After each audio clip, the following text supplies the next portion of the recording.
ਦੀਪਕ ਜੀ, ਗੱਲਬਾਤ ਦਾ ਸਿਲਸਿਲਾ ਸ਼ੁਰੂ ਕਰਦੇ ਹਾਂ। ਮੀਟਿੰਗਾਂ ਬਹੁਤ ਕੁਛ ਹੋਇਆ, ਜਥੇਦਾਰ ਸਾਹਿਬ ਚਲੇ ਗਏ। ਇੱਧਰ ਅੱਜ ਗਿਆਨੀ ਹਰਪ੍ਰੀਤ ਸਿੰਘ ਜੀ, ਜਿੱਦਾਂ ਤੁਸੀਂ ਕੱਲ ਵੀ ਦੱਸ ਰਹੇ ਸੀਗੇ ਵੀ ਉਹ ਬੜੀ ਤਾਕ ਰਹੂਗੀ ਵੀ ਕੀ ਕਹਿੰਦੇ ਨੇ ਉੱਥੇ ਜਾ ਕੇ। ਕਿਸੇ ਨੂੰ ਕਹਿਤਾ ਉਹਨਾਂ ਨੇ ਗੋਲੇ ਸਿੱਖ, ਕਿੱਧਰ ਆ ਜੀ ਇਸ਼ਾਰੇ?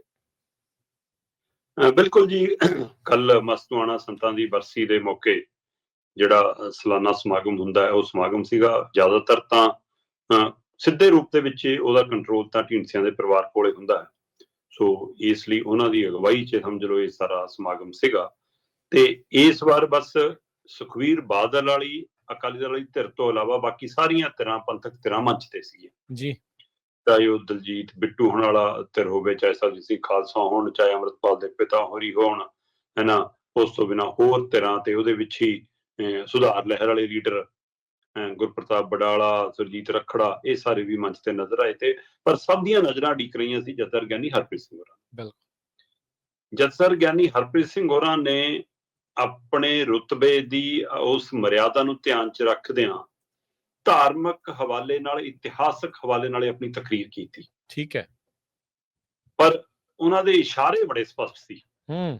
ਹੁਣ ਉਹ ਤੀਰ ਕਿੱਥੇ ਕਿੱਥੇ ਲੱਗੇ ਨੇ, ਇਹ ਤਾਂ ਹੁਣ ਜਿਨ੍ਹਾਂ ਦੀ ਅੱਜ ਪੱਟੀਆਂ ਬੰਨੀਆਂ ਹੋਣਗੀਆਂ ਉੱਥੋਂ ਹੀ ਦੇਖ ਕੇ ਪਤਾ ਲੱਗਣਾ ਕਿ ਨਿਸ਼ਾਨਾ ਕਿੱਥੇ ਲਾ ਗਏ। ਜਥੇਦਾਰ ਗਿਆਨੀ ਹਰਪ੍ਰੀਤ ਸਿੰਘ ਹੋਰਾਂ ਨੂੰ ਜਦੋਂ ਮੰਚ ਤੇ ਬੁਲਾਇਆ ਗਿਆ ਤਦ ਬਕਾਇਦਾ ਮੰਚ ਸੰਚਾਲਕ ਨੇ ਕਿਹਾ ਕਿ ਜਥੇਦਾਰ ਸਾਹਿਬ ਅੱਗੇ ਵਧੋ। ਹੁਣ ਇਹ ਸ਼ਬਦ ਹੀ ਆਪਣੇ ਆਪ 'ਚ ਪੂਰਨ ਵਾਰਤਾ ਕਹਿੰਦਾ ਕਿ ਜਿਹਦੀ ਗੱਲ ਆਪਾਂ ਪਿਛਲੇ 2-3 ਵਾਰ ਤੋਂ ਕਰਦੇ ਆਏ ਹਾਂ ਕਿ ਜਥੇਦਾਰ ਸਾਹਿਬ ਨੂੰ ਕਿਹਾ ਜਾ ਰਿਹਾ ਕਿ ਤੁਸੀਂ ਰਾਜਨੀਤਿਕ ਤੌਰ ਤੇ ਮੂਹਰੇ ਆ ਜਾਓ। ਉਹ ਕਹਿੰਦੇ ਮੈਂ ਧਾਰਮਿਕ ਕਰਨਾ, ਕਿਉਂ ਧਾਰਮਿਕ 'ਚ ਇਸ਼ਾਰਾ ਹੋ ਗਿਆ ਕਿ ਭਾਈ ਸੰਭਾਲੋ। ਜਥੇਦਾਰ ਸਾਹਿਬ ਹੋਰਾਂ ਨੇ ਜਦੋਂ ਮਾਈਕ ਸੰਭਾਲਿਆ ਤਾਂ ਉਹਨਾਂ ਨੇ 2 ਹਵਾਲੇ, ਮਤਲਬ ਉਹਨਾਂ ਦੀ ਤਕਰੀਰ ਲੰਬੀ ਸੀਗੀ ਪਰ ਬੜੀ ਸੰਖੇਪ ਭਰੀ ਵੀ ਸੀਗੀ, ਪਰ ਉਹਦੇ ਵਿੱਚ 2 ਹਵਾਲੇ ਬੜੇ ਕਮਾਲ ਦੇ ਸੀ ਜੀ।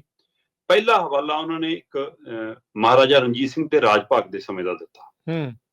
ਉਹ ਕਹਿੰਦੇ ਜਦੋਂ ਮਹਾਰਾਜਾ ਰਣਜੀਤ ਸਿੰਘ ਦਾ ਰਾਜ ਸੀ ਤਾਂ ਸਿੱਖਾਂ ਦੀ ਗਿਣਤੀ ਸਿਖਰ ਤੇ ਸੀ।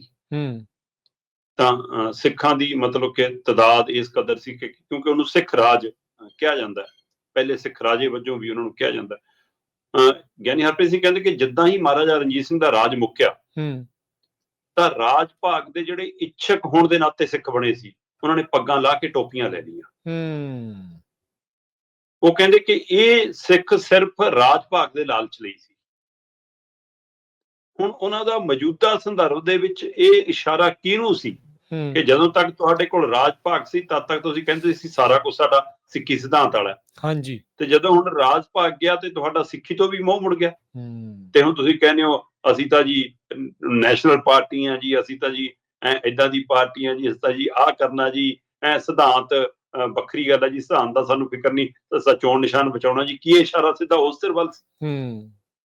ਕਿਉਂਕਿ ਉਹਨਾਂ ਨੇ ਇੱਕ ਗੱਲ ਕਹੀ ਕਿ ਸਿੱਖੀ ਦੇ ਵਿੱਚ ਸਿਧਾਂਤ ਵੱਡਾ, ਵਿਅਕਤੀ ਵੱਡਾ ਨਹੀਂ, ਰੁਤਬਾ ਵੱਡਾ ਨਹੀਂ।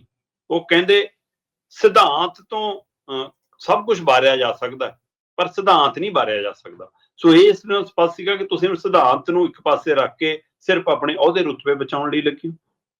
ਇਸ ਤੋਂ ਵੀ ਗਾਂ ਉਹ ਕਹਿੰਦੇ ਜਦੋਂ ਸੱਚਖੰਡ ਸ੍ਰੀ ਦਰਬਾਰ ਸਾਹਿਬ ਤੇ ਹਮਲਾ ਹੋਇਆ ਔਰ ਸ੍ਰੀ ਅਕਾਲ ਤਖਤ ਸਾਹਿਬ ਢਹਿ ਢੇਰੀ ਹੋਇਆ, ਉਹ ਤੋਂ ਬਾਅਦ ਕਹਿੰਦੇ ਨੌਜਵਾਨਾਂ ਨੇ ਤੈਅ ਕੀਤਾ ਕਿ ਅਸੀਂ ਦਰਸ਼ਨ ਕਰਨ ਜਾਣਾ ਹੈ। ਉਹ ਉੱਥੇ ਦਰਸ਼ਨ ਕਰਨ ਗਏ ਤੇ ਉਹਨਾਂ ਦਾ ਮਨ ਬਹੁਤ ਪੀੜਤ ਹੋਇਆ ਜਦੋਂ ਉਹਨਾਂ ਨੇ ਢਹਿ ਢੇਰੀ ਅਕਾਲ ਤਖਤ ਸਾਹਿਬ ਵੇਖਿਆ। ਤੇ ਉਸ ਤੋਂ ਬਾਅਦ ਮੱਥਾ ਟੇਕ ਕੇ ਉਹ ਦਰਸ਼ਨ ਡਿਊਟੀ ਤੋਂ ਜਦੋਂ ਬਾਹਰ ਆਏ ਤੇ ਕਹਿੰਦੇ ਬਾਹਰ CRPF ਦਾ ਨਾਕਾ ਲੱਗਿਆ ਸੀ।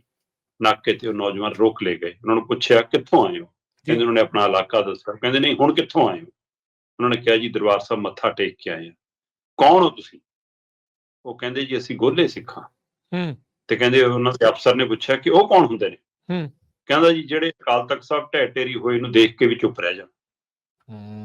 ਸੋ ਇਹ ਹਵਾਲਾ ਦੇ ਕੇ ਜਥੇਦਾਰ ਗਿਆਨੀ ਹਰਪ੍ਰੀਤ ਸਿੰਘ ਹੋਰਾਂ ਨੇ ਕਿਹਾ ਕਿ ਅੱਜ ਸਿਧਾਂਤਕ ਤੌਰ ਤੇ ਅਕਾਲ ਤਖਤ ਸਾਹਿਬ ਢਹਿ ਢੇਰੀ ਆ ਤੇ ਅਸੀਂ ਦੇਖੀ ਜਾ ਰਹੇ ਹਾਂ। ਸੋ ਇਸ ਤਰ੍ਹਾਂ ਕਹਿੰਦੇ ਅਸੀਂ ਗੋਲੇ ਸਿੱਖਾਂ। ਉਹਨਾਂ ਨੇ ਬੇਸ਼ੱਕ ਇਹ ਕਹਿ ਕੇ ਗੱਲ ਉੱਥੇ ਖਤਮ ਕੀਤੀ ਕਿ ਇਹਦਾ ਅਸੀਂ ਗੋਲੇ ਸਿੱਖਾਂ, ਪਰ ਉਹ ਕਿਹਨੂੰ ਕਹਿਣਾ ਚਾਹੁੰਦੇ ਸੀ ਕਿ ਅੱਜ ਸਿਧਾਂਤਕ ਤੌਰ ਤੇ ਅਕਾਲ ਤਖਤ ਸਾਹਿਬ ਨੂੰ ਢਹਿ ਢੇਰੀ ਕੀਤਾ ਕਿਹਨੇ ਆ, ਕਿਹਨੇ ਹਮਲਾ ਕੀਤਾ ਹੈ ਸਿਧਾਂਤਕ ਹਮਲਾ। ਸੋ ਇਸ ਲਈ ਉਹਨਾਂ ਦੀਆਂ 2 ਗੱਲਾਂ ਨੇ ਕਾਫੀ ਕੁਝ ਸਪਸ਼ਟ ਕਰ ਦਿੱਤਾ। ਵੈਸੇ ਤਾਂ ਮੰਚ ਸੰਚਾਲਨ ਵੱਲੋਂ ਜਾਂ ਉਹਨਾਂ ਤੋਂ ਪਹਿਲਾਂ ਜਿਹੜੇ ਬੁਲਾਰੇ ਨੇ ਸ਼ੁਰੂ ਚ ਬੋਲਿਆ ਟਰਸਟੀਆਂ ਨੇ, ਉਹਨਾਂ ਨੇ ਇਹ ਵੀ ਕਿਹਾ ਸੀਗਾ ਕਿ ਇਹ ਤਕਰੀਰ ਸਿਰਫ ਸੰਤਾਂ ਦੀ ਬਰਸੀ ਦੇ ਹਵਾਲੇ ਤੱਕ ਸੀਮਤ ਰਹੇ, ਧਾਰਮਿਕ ਮਰਿਆਦਾ ਚ ਰਹੇ। ਸੋ ਜੱਦਰ ਸਾਹਿਬ ਨੇ ਤਾਂ ਆਪਣੀ ਮਰਿਆਦਾ ਨਿਭਾਤੀ, ਪਰ ਉਹ ਤੋਂ ਬਾਅਦ ਕੰਮ ਖੁੱਲ ਗਿਆ। ਉਹ ਤੋਂ ਗੁਰਪ੍ਰਤਾਪ ਬਡਾਲਾ ਆਏ ਤੇ ਉਹਨਾਂ ਨੇ ਸਿੱਧੇ ਤੀਰ ਚਲਾਉਣੇ ਸ਼ੁਰੂ ਕਰਤੇ, ਤੇ ਸਰਜੀਤ ਸਿੰਘ ਰੱਖੜਾ ਨੇ ਤਾਂ ਫਿਰ ਸਿੱਧਾ ਸਪਸ਼ਟ ਹੋ ਗਏ। ਵੈਸੇ ਉੱਥੋਂ ਵੀ ਬਾਰ-ਬਾਰ ਗੱਲ ਹੁੰਦੀ ਰਹੀ ਕਿ ਸਾਨੂੰ ਇਕੱਠਿਆਂ ਹੋਣਾ ਚਾਹੀਦਾ ਹੈ ਨਾ, ਤੇ ਪਰ ਨਾਲ ਹੀ ਸਰਜੀਤ ਸਿੰਘ ਰੱਖੜਾ ਤਾਂ ਇੱਥੋਂ ਤੱਕ ਕਹਿ ਕੇ ਕਹਿੰਦੇ ਕਿ ਭਾਈ ਅਸੀਂ ਤਾਂ ਸੁਖਵੀਰ ਨੂੰ ਸਮਝਾਇਆ ਸੀਗਾ ਕਿ ਸੁਖਵੀਰ ਸਿਆਂ 6 ਮਹੀਨੇ ਲਈ ਲਾਂਭੇ ਹੋ ਜਾ, ਮੁੜ ਕੇ ਹਰ ਤੇਰੇ ਹੀ ਪਾ ਦਾਂਗੇ, ਉਹ ਤਾਂ ਵੀ ਨਹੀਂ ਮੰਨਿਆ। ਕਹਿੰਦੇ ਮੈਂ ਤਾਂ ਬਾਰ-ਬਾਰ ਕਿਹਾ ਸੀਗਾ ਕਿ ਭਾਈ ਐਂ ਆਪਾਂ ਲੁਕੇ ਛਿਪੇ ਢੰਗ ਨਾਲ ਮਾਫੀ ਮੰਗਣ ਜਾ ਰਹੇ ਹਾਂ, ਫਿਰ ਬਾਦਲ ਸਾਹਿਬ ਦੇ ਭੋਗ ਤੇ ਵੀ, ਫਿਰ ਬਾਦਲ ਸਾਹਿਬ ਦੀ ਬਰਸੀ ਤੇ ਵੀ ਮੰਗੀ ਜਾਂਦੇ, ਆਪਾਂ ਸਿੱਧੇ ਰੂਪ ਚ ਜਾਈਏ। ਤੇ ਕਹਿੰਦੇ ਕਿ ਸੁਖਵੀਰ ਨਾਰਾਜ਼ ਹੋ ਕੇ ਰੁੱਸ ਕੇ ਭੱਜ ਗਿਆ, ਫਿਰ ਕਈ ਉਹਨੂੰ ਮਨਾਉਣ ਚਲੇ ਗਏ। ਸੋ ਇਸ ਲਈ ਉਹਨਾਂ ਨੇ ਵੀ ਅਕਾਲੀ ਬਾਦਲ ਵਾਲੀ ਧਿਰ ਦੇ ਉੱਤੇ ਨਿਸ਼ਾਨਾ ਪਿੰਨਿਆ। ਰਾਜਕਰਨ ਜੀ, ਚਾਹੇ ਉਸ ਮੰਚ ਦੇ ਉੱਤੇ ਸੁਧਾਰ ਲਹਿਰ ਵਾਲਿਆਂ ਨੇ ਇਹ ਦਿਖਾਉਣ ਦੀ ਕੋਸ਼ਿਸ਼ ਕੀਤੀ ਕਿ ਅਕਾਲ ਤਖਤ ਸਾਹਿਬ ਦੇ ਹੁਕਮਨਾਮੇ ਬਾਦਲ ਧਿਰ ਨਹੀਂ ਮੰਨ ਲਈ, ਅਸੀਂ ਮੰਨਣ ਲਈ ਤਿਆਰ ਹਾਂ ਜਾਂ ਅਸੀਂ ਮੰਨ ਲਿਆ, ਪਰ ਤਾਂ ਵੀ ਸਾਨੂੰ ਕੋਈ ਉਸ ਰੂਪ ਦੇ ਵਿੱਚ ਮੁੱਢਲੀ ਕਤਾਰ ਚ ਲੈਣ ਨੂੰ ਤਿਆਰ ਨਹੀਂ। ਸੱਚਾਈ ਤਾਂ ਇਹ ਹੈ ਕਿ ਚਾਹੇ ਕੋਈ ਹੋਵੇ, ਜਿਹੜੇ ਸੁਧਾਰ ਲਹਿਰ ਵਾਲੇ ਪਾਲੇ ਚ ਵੀ ਆਏ, ਇਹ ਉਸ ਸਮੇਂ ਆਏ ਜਦੋਂ ਰਾਜ ਭਾਗ ਚਲਾ ਗਿਆ। ਜਦੋਂ ਰਾਜ ਭਾਗ ਸੀ ਤਾਂ ਇਹ ਵੀ ਮੰਨਣ ਵਾਲਿਆਂ ਚ ਸੀ, ਨਾਲ ਹੀ ਸੀਗੇ। ਇਹਨਾਂ ਨੇ ਵੀ ਮਤਲਬ ਮਲਾਈ ਦਾ ਚਮਚਾ ਮਾੜਾ ਮੋਟਾ ਘੱਟ ਵੱਧ ਹੋ ਸਕਦਾ ਕਿ ਕਿਸੇ ਦੀ ਪਲੇਟ ਚ ਆਇਆ ਹੋਵੇ, ਪਰ ਸ਼ੱਕੀ ਮਲਾਈ ਸਾਰਿਆਂ ਨੇ ਇਹਨਾਂ ਬਰਾਬਰੀ। ਸੋ ਇਸ ਲਈ ਹੁਣ ਇਹ ਕਿਹੜਾ ਹਵਾਲਾ? ਦੂਸਰੇ ਪਾਸੇ ਅਗਲਿਆਂ ਨੇ ਇਸ ਗੱਲ ਨੂੰ ਵਿਸਾਰ ਦਿੱਤਾ।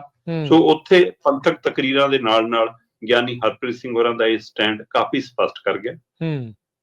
ਔਰ ਉਸ ਤੋਂ ਬਾਅਦ ਜਦੋਂ ਮੀਡੀਆ ਨੇ ਉਹਨਾਂ ਨੂੰ ਪੁੱਛਿਆ ਕਿ ਜੀ ਅੱਜ ਅਕਾਲੀ ਦਲ ਦੀ ਬੈਠਕ 'ਚ ਆਹ ਕੁਛ ਹੋਇਆ, ਉਹ ਕਹਿੰਦੇ ਬਾਈ ਕੋਈ ਨਾ, ਸਿਰ 'ਚ ਸਵਾਹ ਪਾਉਣੀ ਆ ਜਾਂ ਪਵਾਉਣੀ ਆ ਤਾਂ ਕਰ ਲੈਣ, ਜੋ ਕਰਨਾ ਕਰੀ ਜਾਣ, ਕਹਿੰਦੇ ਆਪਾਂ ਨੂੰ ਕੋਈ ਪਰਵਾਹ ਨਹੀਂ।